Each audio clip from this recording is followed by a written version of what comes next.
आज माँ तारिणी 87तम विश्व प्रसिद्ध चैती पर्व आरंभ महा आडंबर पालित होछि चैती यात्रा। आज 15 तारिख पर्यंत माँ पर्व पालित हेब। चलित वर्ष माँ चैती यात्रा अति आनंद उल्लासर सहित पालन करा आगंतुकों आध्यात्मिक समावेश ता सहित माँ मंदिर सौंदर्यकरण सारा घटगां परिवेश को अधिक विमोहित करुछि। 7 दिन धरी माँ भक्तों को दुर्लभ सुनावेश दर्शन देवी मंदिर को हजार हजार भक्तों समागम छुटुछि। उत्सव मुखर होछि मां पीठ। धूप दीप कर्पूर नैवेद्य सुगंधित बास्नारे मंदिर महमह बासुथिबा बेले घंट शंख हुळुहुळी जोड़ी नागरा एवं मोहरी शब्दरे उडुछि पडुछि मंदिर बेढ़ा।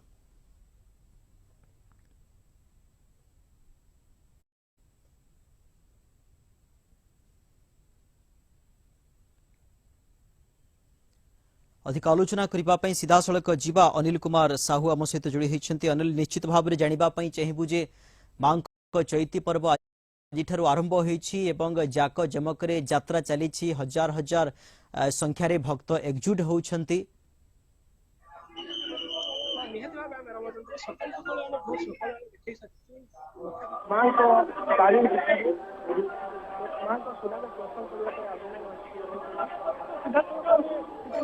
प्रतिक्रिया नवा आम सहित किसी भक्त अच्छा हजार हजार भक्त उपस्थित रही मंदिर परिसर पूरा आध्यात्मिक भाव परिवेश सृष्टि होता देखा गले प्रशासन तरफ शृंखलित दर्शन कर माँ सुनावेश दर्शन कर